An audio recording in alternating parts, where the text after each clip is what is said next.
Good morning বন্ধুরা, আশা করি তোমরা খুব ভালো আছো। আমিও ভালো আছি। তো চলো, আজকে আমি সকাল সকাল কিছুটা কাজ সেরে নিই।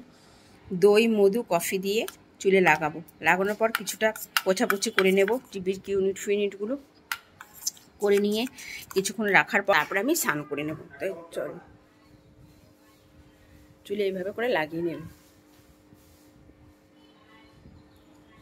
এইভাবে করে লাগিয়ে নেব। এক হাতে যাওয়া হয়তো প্রবলেম হচ্ছে, এবার লাগিয়ে নিই ভালো করে। বন্ধুরা, রাজার মেয়ে নালা এই যে 10টার সময় উঠে এখন ব্রাশ করছে, বুঝেছো? ও বলে আমাকে হেল্প করে দেবে, কাজ করার সময় উঠে মুখ ধুচ্ছে। দেখো, আমি চা একবার খেয়েছি, যা হয়তো বাথরুম পরিষ্কার করে মাথা ঘষে শ্যাম্পু করে এসছি, তাই আমি আবার একটু চা নিয়ে বসলাম। ভাতও বসিয়ে দিয়েছি। আজকে একটুখানি নিমন্ত্রণ রয়েছে, যাওয়ার কথা আছে। জানি না যাবো কিনা। আমার কেন বেশি রোদ হলে শরীরটা খারাপ হয়, তখন আমি আবার না বলে দিই, যাই না। তখন জানি না। 10টা বাজে, 10টা। আমাদের মারা ভোর হতে না হতে পিটিয়ে তুলে দিত, আর এখন এদেরকে পিটানো যাবে? এরা একটা বললে আমাকে 10টা শুনিয়ে দেবে। হ্যাঁ, মুখটা দেখেছো? মুখ চোখ বলার আগে একদম ধার। তখন নিজের প্রয়োজনে যোগা ক্লাসে যায়, এসে আবার শুয়ে পড়ে। কিছু করার ব্যাপার থাপ্পো দেবে একদম। মিথ্যে কথা তো হাজারো এক বলতেই থাকবে।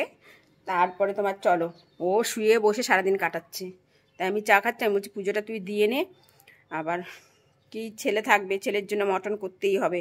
কি সমস্যা আমার, বাবা বাবা, সমস্যার শেষ নেই। ভাবলাম মটন করব না, তাহলে তাড়াতাড়ি হয়ে যাবে, না করতে হবে। খাবে কি দিয়ে সেটা? তো চলো করি সকালে এই কাজকর্ম।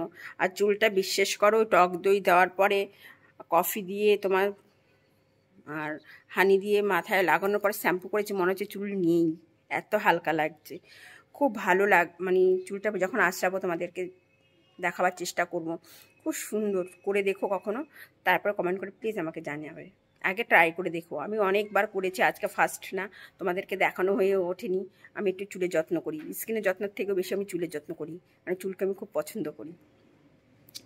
তো চলো, তোমরা ট্রাই করে দেখবে কেমন, তারপর আমাকে কমেন্ট করে জানিও। শাশুড়ি নেই তো কি হয়েছে, আমার শাশুড়ি নেই তো কি হয়েছে, আমার শাশুড়ি এই যে শাশুড়িকে দিয়ে গেছে। মেয়ে ছেলের মতন ঘুম থেকে উঠেই শুধু খুদ ধরবে, এখানে কি ওখানে কি সেখানে কি। আমার যে জ্বালা, উনি মরে গিয়েও ছেলেকে তৈরি করে দিয়ে গেছে ওরকম। হ্যাঁ, দেখো তুমি, সকাল থেকে শুরু করেছে গজর গজর গজর গজর, এখানে ওই এখানে সেই। করবে না, কিছু করার মানে ক্ষমতা নেই, কিন্তু খুদ ধরার ক্ষমতা আছে। সকাল থেকে উঠে শুরু করলো, বাজারটা করে ওই দেখো দেখো দেখো। তুমি যাও নিচে। ঘুম থেকে বিশ্বাস করো, এখানে ওই ফ্রিজ হাতাবে মেয়ে ছেলের মতন। এখানে ফ্রিজ এটা কেন, ওখানে দেখো। রান্না বান্না করলে কম বেশি হয়, আমরা কি ভাবি যে থাকুক, পরে খাবো বা পরে দেবো, এ করে করে কিন্তু আমরা রাখি। মেয়ে ছেলে যারা ফেলে দেয়, আমরা কি ভাবি? যারা ফেলে না তারা ভাবে কি থাক কালকে খাবো, থাক পরশুদিন খাবো, এই করে করে আমরা কিন্তু রাখা হয়। যে রেখে নষ্ট করার মতন কিন্তু আমাদের মনোবৃত্তি থাকে না। কিছু করার নেই, তাদের স্বভাবই এরকম। আর নিয়ে এসছে অনেক কিছুই, বাজারে এনেছে, ইলিশ মাছ এনেছে, এই যে তোমার সবজি বাজারে এনেছে, সব রয়েছে। দাঁড়াও, বের করতে হবে। সব রেখেছে, এগুলো সব ফ্রিজে রাখবো। কেটে ফেটে নিয়েছি, ছেলে চাউমিন করবো, মটন হবে। চলো করে নিই।